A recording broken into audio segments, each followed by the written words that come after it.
पुरानी पेंशन की बहाली के मुद्दे पर आंदोलित सरकारी कर्मचारियों को विपक्ष की ओर से दिए गए समर्थन के बाद से एनडीए में हड़कंप मच गया और भगदड़ जैसा माहौल बनता हुआ नजर आ रहा है और एनडीए के घटक दलों के भी हाथ पांव फूलने लगे हैं। दरअसल विपक्षी दलों ने पुरानी पेंशन की बहाली के मुद्दे पर आंदोलित सरकारी कर्मचारियों को लेकर के कहा है कि अगर बिहार में महागठबंधन की सरकार बनती है तो सीधे तौर पर पुरानी पेंशन की बहाली की जाएगी। इतना ही नहीं, पुरानी पेंशन की बहाली के मुद्दे को लेकर के कांग्रेस के नेताओं ने इस बात पर भी बल दिया कि हम सीडब्ल्यूसी की बैठक यानी जो 24 सितंबर को होने वाली है उस पर और विस्तार से चर्चा करके इस बारे में जानकारी इकट्ठी करेंगे और इसके बाद सीधे तौर पर बिहार के विधानसभा चुनाव के चुनावी मैनिफेस्टो में भी पुरानी पेंशन की बहाली के मुद्दे को प्राथमिकता के आधार पर रखा जाएगा। यानी कि चुनावी मैनिफेस्टो में भी पुरानी पेंशन की बहाली के मुद्दे पर जहां आरजेडी भी तैयार है, कांग्रेस भी तैयार है और भाकपा माले भी तैयार है। ये सभी राजनीतिक दल अपने अपने मैनिफेस्टो में सीधे तौर पर पुरानी पेंशन की बहाली का वादा करेंगे। तो जाहिर सी बात है कि जहां एक तरफ विपक्षी दलों की ओर से पुरानी पेंशन की बहाली के मुद्दे पर आंदोलित सरकारी कर्मचारियों को खुला समर्थन दिया जा रहा है, जिसके नाते से सरकारी कर्मचारी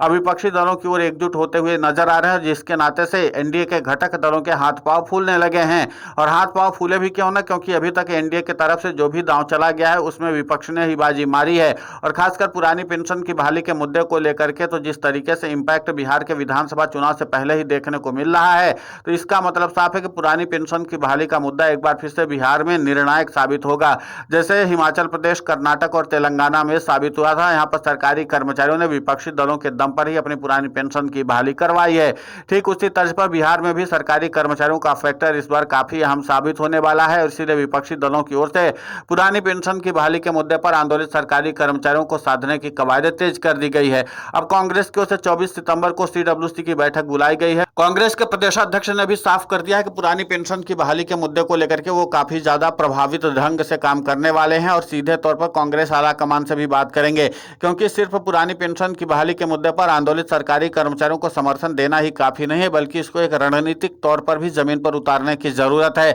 जिसमें विपक्षी दलों के साथ साथ सरकारी कर्मचारी और उनके प्रतिनिधि भी शामिल हो, जिसके नाते से एक तरह से जुगलबंदी स्थापित की जाए, जिसके नाते से पुरानी पेंशन की बहाली के मुद्दे पर एक सत्ता परिवर्तन का समीकरण भी बनाया जा सके। और इसीलिए पुरानी पेंशन की बहाली के मुद्दे को लेकर के सरकारी कर्मचारियों ने अपना स्टैंड साफ कर दिया कि जो पुरानी पेंशन की बहाली के मुद्दे पर हमारे साथ है, हम उनके साथ हैं, लेकिन जो पुरानी पेंशन की बहाली के मुद्दे पर सरकारी कर्मचारियों का विरोध करेंगे, सरकारी कर्मचारी उनको सबक सिखाने की कोशिश करेंगे। तो कुल मिलाकर के यह कि सरकारी कर्मचारियों ने इस बात का साफ तौर पर संदेश दे दिया है कि जब पुरानी पेंशन की बहाली के मुद्दे पर एनडीए के घटक दल भी उनके साथ आएंगे और उनको समर्थन देंगे, तभी सरकारी कर्मचारी उनके लिए सहानुभूति रखेंगे, और नहीं तो बिहार के विधानसभा चुनाव में पटखनी देने के लिए सरकारी कर्मचारियों ने पहले से ही तैयारी कर रखी है। अब देखना महत्वपूर्ण होगा कि जिस तरीके से पुरानी पेंशन की बहाली के मुद्दे को लेकर के विपक्षी दलों ने अपना समर्थन भी दिया है, चुनावी मैनिफेस्टो में भी पुरानी पेंशन की बहाली के मुद्दे को पुरजोर तरीके से उठाने का फैसला किया है, तो ऐसे में माना जा रहा है कि सीडब्ल्यूसी की जब बैठक होगी तो सीधे तौर पर सरकारी कर्मचारियों के भरोसेमंद चेहरे को उतारा जाएगा,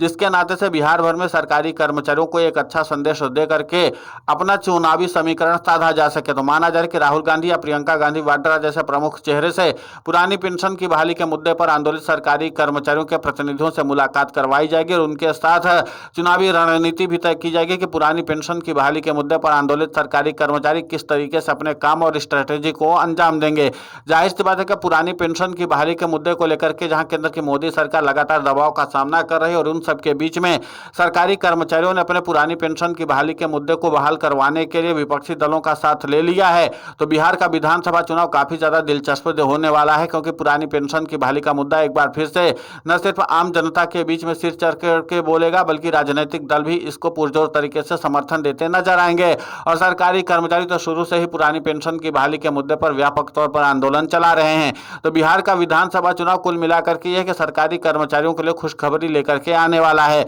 और अगर बिहार में सरकारी कर्मचारियों का जादू चलता है और सत्ता परिवर्तन होता है, एनडीए की सरकार जाती है, तो फिर जाहिर सी बात है कि सरकारी कर्मचारियों की पुरानी पेंशन की बहाली तो हो ही जाएगी। फिर राज्यों के साथ साथ केंद्र की भी सरकार पर भी इसका इंपैक्ट पड़ेगा, तो जाहिर सी बात है कि इसका इंपैक्ट जो बढ़ेगा तो केंद्र की मोदी सरकार या तो मजबूरन पुरानी पेंशन की बहाली करेगी सीधे तौर पर केंद्र से, और अगर केंद्र की मोदी सरकार नहीं भी करती तो जाहिर सी बात है कि महागठबंधन की सरकार बिहार में तो बन ही जाएगी, और जब महागठबंधन की सरकार बनेगी तो उसी सरकार के दम पर फिर सीधे तौर पर पुरानी पेंशन की बहाली की जाएगी। तो कुल मिलाकर के पुरानी पेंशन की बहाली के मुद्दे को लेकर के विपक्षी दलों की दिलचस्पी काफी ज्यादा बढ़ती हुई नजर आ रही है, और इसी के नाते से पुरानी पेंशन की बहाली का मुद्दा एक बार फिर से नए चर्चा का केंद्र बिंदु बना हुआ है। उधर राजनीतिक आर्थिक विश्लेषकों ने भी इस बात का दावा किया कि पुरानी पेंशन की बहाली के मुद्दे पर अगर सरकारी कर्मचारियों को नहीं साधा गया तो एनडीए को बाद में पछतावा ही हाथ लगेगा। जिस तरीके से सरकारी कर्मचारियों के मुद्दे को लेकर के, खासकर पुरानी पेंशन की बहाली के मुद्दे को लेकर के हिमाचल प्रदेश की सरकार और कर्नाटक की सरकार ने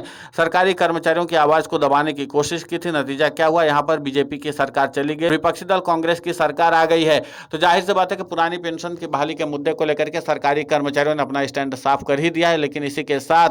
केंद्र की मोदी सरकार के साथ साथ एनडीए के घटक दलों के भी हाथ पांव फूलने लगे हैं। देखना महत्वपूर्ण होगा कि सरकारी कर्मचारियों का यह फैक्टर कितना ज्यादा अहम और मजबूत साबित होता है, क्योंकि पुरानी पेंशन की बहाली के मुद्दे को लेकर के फिर चाहे राहुल गांधी हो या फिर तेजस्वी यादव या फिर भाकपा माले के नेता हो, चाहे वो दीपांकर भट्टाचार्य हो, सभी लोग पुरानी पेंशन की बहाली के मुद्दे को लेकर के सरकारी कर्मचारियों को अपना समर्थन दे रहे हैं। और यही समर्थन ही विपक्षी दलों का जो मिल रहा है, यही एनडीए के घटक दलों के लिए अब गले की फांस बनता हुआ नजर आ रहा है। तो इसके बाद ये माना जा रहा है कि एनडीए में एक बार फिर से भगदड़ मचनी तय है, क्योंकि पुरानी पेंशन की बहाली के मुद्दे पर आंदोलित सरकारी कर्मचारियों का बिहार के विधानसभा चुनाव में जैसे ही जादू चलेगा तो फिर उसके बाद एनडीए के घटक दलों को भी अपना वैकल्पिक रास्ता तैयार करना ही पड़ जाएगा। अब देखना महत्वपूर्ण होगा कि एनडीए के घटक दल अपना क्या रास्ता निकालते हैं। लेकिन इतना तो तय है कि पुरानी पेंशन की बहाली के मुद्दे को लेकर के सरकारी कर्मचारियों का प्रभाव और इम्पैक्ट बिहार में तो कम से कम ज्यादा मजबूत देखने को मिल रहा है अन्य राज्यों की अपेक्षाकृत, क्योंकि यहाँ पर विपक्ष ने पहले से ही सरकारी कर्मचारियों को साध लिया है और अपने साथ जोड़ भी लिया है। और इसीलिए पुरानी पेंशन की बहाली के मुद्दे पर आंदोलित सरकारी कर्मचारियों विपक्ष की जुगलबंदी इस बार पुरानी पेंशन का सबसे बड़ा शुभ संयोग भी बनेगी। फिलहाल इस पूरे घटनाक्रम को लेकर के आपकी प्रतिक्रिया बहुत महत्वपूर्ण होती है, आप हमें कमेंट करके जरूर बताएं। साथ ही पुरानी पेंशन की बहाली के मुद्दे पर हम लगातार आंदोलित होकर के खबरें चला रहे हैं। आप हमारे समर्थन के लिए चैनल को सब्सक्राइब करें, खबर को ज्यादा से ज्यादा शेयर करें ताकि पुरानी पेंशन की बहाली का मुद्दा और बुलंद हो।